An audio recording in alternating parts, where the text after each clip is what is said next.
Aziz do'stlar, agar siz qandli diabetga operatsiya qildirmoqchi bo'lsangiz, shu narsalarni yaxshilab bilib olishingiz kerak bo'ladi. Demak, qandli diabetga O'zbekiston shu territoriyasida va O'rta Osiyo va butun Soyuz territoriyasida eng ko'p qilinadigan operatsiya bu mini gastroshuntlash operatsiyasi deb aytiladi. Mini gastroshuntlash operatsiyasi sxemasi bu yerda ko'rsatilgan. Bunday holatda bizni oshqozon ichida qoldirilgan holatda oshqozondan kichkina trubka holatda shaklda kichkina oshqozon yasaladi va bu oshqozonga ichak ulab olinadi. Ichak ulangandan keyin, demak, siz yegan ovqat mahsulotlaringiz ichakka, oshqozonda ozgina turgan holatda ichakka tushishni boshlaydi.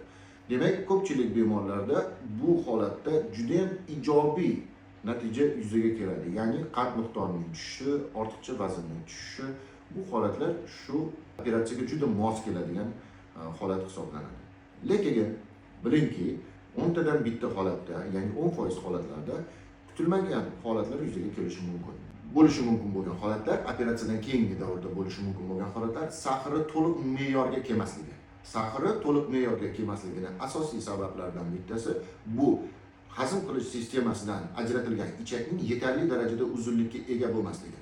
Demak, organizmda bizda agar 6 metr ichak bo'ladigan bo'lsa, 1,5 metr ichakdan 2 metr ichakgacha olib tashlanadigan, ajratiladigan bo'lsa, bemor xirurg birinchi navbatda cho'chiydiki, malabsorpsiyaga tushib qolmasmikan bemorim deb o'ylashi mumkin. Ikkinchi navbatda agar biz uni qisqartiradigan bo'lsak, sahr tushmaslik ehtimoli ham yo'q emas.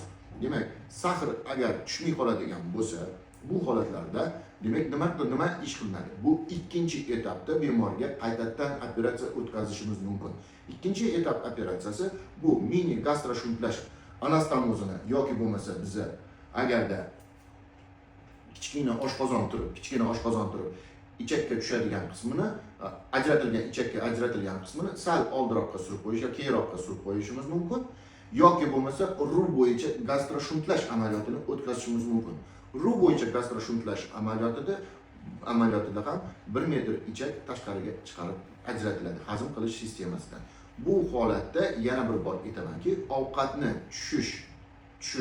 ovqatni ichak bilan qo'shilish jarayoni ichakning 1,5 metr emas, уже 1,8 yoki bo'lmasa 2 metrdan уже ajratib qo'yishga to'g'ri keladi. O'shanda sahrni me'yorga keltirishimiz mumkin. Yana bir bor aytaman, demak 1,5 metr ichak ajratilgandan keyin agarda bu 1,5 metr bemor odamga достаточно bo'lmasa, yetarli bo'lmasa, sahr o'ynab qoladi.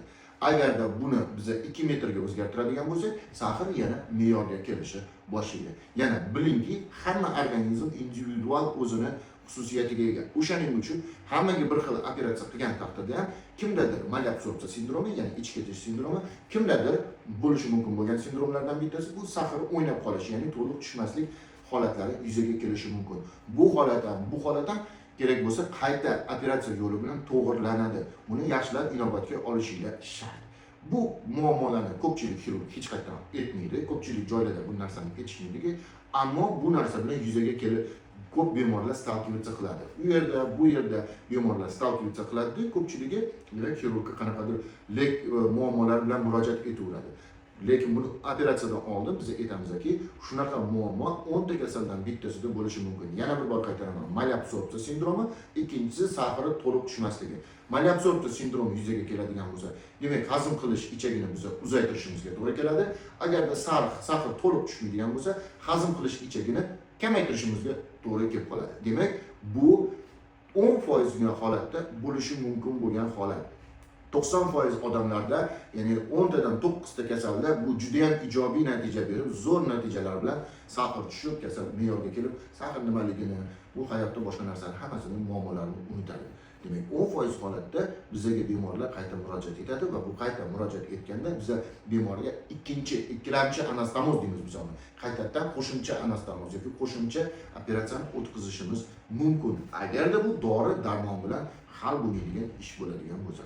Salomat bo'linglar. O'shaning uchun sahrli diabetni operatsiya qilishdan oldin yaxshilab o'ylab, xirurgingiz bilan maslahatlashinglar. Agar sizga maslahat kerak bo'lsa, menga murojaat etinglar, men sizga to'liq ma'lumot beraman. Demak, mini gastroshuntlash operatsiyasidan keyingi bo'lishi mumkin bo'lgan последствиялар.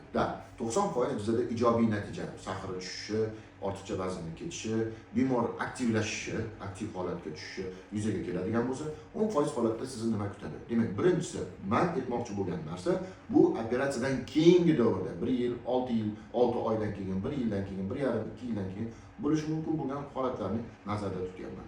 Bu birinchisi malabsorpsiya sindromi. Malabsorpsiya sindromi degani bu yegan ovqatimizni hazm bo'lmasligi.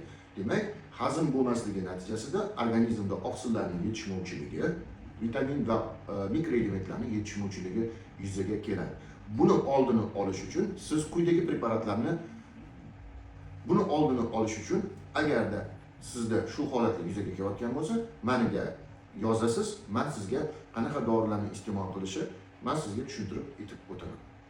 Bu demak birinchi asorati, bu malabsorpsiya sindromi deyiladi.